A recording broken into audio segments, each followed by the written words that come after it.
তোমাদের হাতে থাকা মোবাইলটির মাধ্যমেই তোমরা 1 মিনিটের মাধ্যমেই দেখে ফেলতে পারো মাধ্যমিকের রেজাল্ট। আর একটি নয়, দুটি নয়, তিনটি নয়, চারটি তোমাদের উপায় আজকে বলে দেব তোমাদের মাধ্যমিক রেজাল্ট দেখার জন্য। কেন 4টি উপায় তোমাদের বলে দিচ্ছি? কারণ একটি উপায় তোমাদের কাজ যদি নাও করে, কালকে যেহেতু সবাই একটি ওয়েবসাইটেই গিয়ে ভিড় করবে, তাই বাকিগুলো তোমাদের জন্য অপশন হিসাবে থাকবে, যেন তোমরা সেই সময় আতঙ্কিত হয়ে না পড়ো, তোমরা যেন বাকি উপায়গুলো ব্যবহার করে অনায়াসে তোমাদের রেজাল্টটাকে দেখে ফেলতে পারো। চলো আমরা ধাপে ধাপে দেখে নেব সেই সমস্ত উপায়গুলো কি করে আমরা মাধ্যমিকের রেজাল্ট দেখে ফেলতে পারি।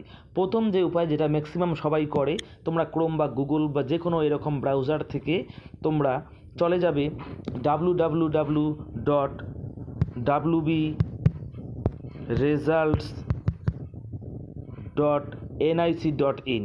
এই ওয়েবসাইটে কিন্তু তোমরা চলে যেতে পারো। এই ওয়েবসাইটে যাওয়ার পরে যদি ক্লিক করে দাও, তাহলেই কিন্তু তোমাদের সামনে চলে আসবে, কালকে এরকম করে চলে আসবে, এবং সেখানে যা যা চেয়েছে এগুলো তোমরা ফিল আপ করেই তোমরা তোমাদের সাবমিট করে দেওয়ার সঙ্গে সঙ্গেই তোমাদের রেজাল্টটাকে দেখতে পারবে। যদি কোনো কারণবশত এখানে কালকে বেশি ভিড় হবে, তাই যদি এখানে রেজাল্ট দেখতে অসুবিধা তোমাদের হয়, তাহলে তোমাদেরকে আরেকটি আমি ওয়েবসাইটের কথা বলে দিচ্ছি, সেটা হচ্ছে এক্সাম ইটিসি।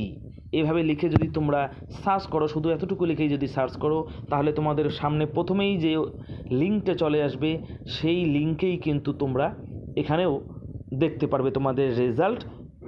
এখানে তোমরা একটু স্ক্রল ডাউন করে নিচের দিকে আসলেই শুরুর দিকেই কালকে তোমাদের, আজকে যেহেতু আমি 1 মে রাত্রিবেলা ভিডিওটা তৈরি করছি, তোমাদের কালকে এখানে চলে আসবে WB West Bengal secondary education. সেটাকে সিলেক্ট করার সঙ্গে সঙ্গেই তোমাদের রেজাল্টের দেখার জন্য যে ক্রাইটেরিয়া রয়েছে, সেখানে তোমাদের রোল নাম্বার, বার্থডে এগুলো দেওয়ার অপশান তোমাদের দেবে, সেখানে লিখেই সার্চ করলে তোমরা পেয়ে যাবে। এটা গেল আমাদের দ্বিতীয় উপায়। তৃতীয় উপায় হচ্ছে চলে আসতে হবে সিম্পলভাবে প্লে স্টোরে, এবং এখানে এসে তোমাদেরকে লিখতে হবে WB মাধ্যমিক রেজাল্ট 2025। এভাবে যদি লেখো, তাহলে এখানে তোমাদের সার্চ করার সঙ্গে সঙ্গে একটা না অনেক কয়টা চলে আসবে। প্রথম যে অ্যাপটা রয়েছে, তোমরা চাইলে সেটাকে ডাউনলোড করে এখানে তোমাদের ইনফরমেশনগুলো দিয়ে অনায়াসে দেখে ফেলতে পারো তোমরা তোমাদের রেজাল্ট।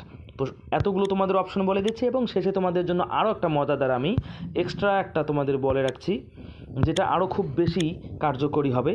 এবং যখন সমস্ত ওয়েবসাইট তোমাদের কাজ করা বন্ধ করবে, এমনকি যদি তোমাদের নেটওয়ার্কের সমস্যা থাকে মোবাইলে, সেক্ষেত্রেও কিন্তু তোমরা এই ট্রিক্সটা বা এই পদ্ধতিটা অ্যাপ্লাই করতে পারো। সেটা হচ্ছে, তোমরা যদি SMS-এ গিয়ে WB তারপরে স্পেস দিয়ে 10, এরপরে যদি স্পেস দিয়ে রোল নাম্বারটা লিখে এই দুটো নম্বরের মধ্যে যে কোনো একটা নম্বরে সেন্ড করে দাও, তাহলে কিন্তু তোমাদের সেখানেও তোমাদের সেই নাম্বারেও কিন্তু রিপ্লাই চলে আসবে তোমরা পাস করেছো নাকি ফেল করেছো। আশা করছি তোমাদের ভালো লাগলো ভিডিওটি। যদি ভালো লেগে থাকে তাহলে অবশ্যই কিন্তু ভিডিওটি ছেড়ে যাওয়ার আগে সবাই একটি করে লাইক করে দিও, নতুন হলে চ্যানেলকে সাবস্ক্রাইব করে পাশে থাকা বেল আইকনটি প্রেস করে দিও। কারণ এই চ্যানেলেই আমি তোমাদের জন্য পরবর্তীতে নিয়ে আসবো সায়েন্স ভালো নাকি আর্টস ভালো, কোনটা তোমাদের ভালো, তোমাদের রেজাল্ট খারাপ হলে তোমাদের হতাশ হওয়ার কোনো প্রয়োজন নেই। সেই খারাপ রেজাল্ট নিয়ে তোমাদের কতগুলো স্কোপ রয়েছে, সেগুলো আমি তোমাদের পরবর্তীতে ডিটেলসে আলোচনা করব। তাই আজকে এখানেই রাখছি। আশা করি সবার পরীক্ষার ফলাফল ভালো হবে, সবার রেজাল্ট ভালো হবে, সবাই ভালো হাসি মুখেই তোমরা আমাকে জানাতে পারবে যে হ্যাঁ আমাদের রেজাল্ট ভালো হয়েছে। এই আশা নিয়ে আজকের ভিডিও এখানেই শেষ করছি। আবারও দেখা হবে নতুন কোনো ভিডিওর সঙ্গে। ততক্ষণের জন্য বিদায় দাও। সবাই ভালো থেকো, সুস্থ থাকো, দেখতে থাকো, পড়তে থাকো APTF ইম্পর্টেন্ট চ্যানেল।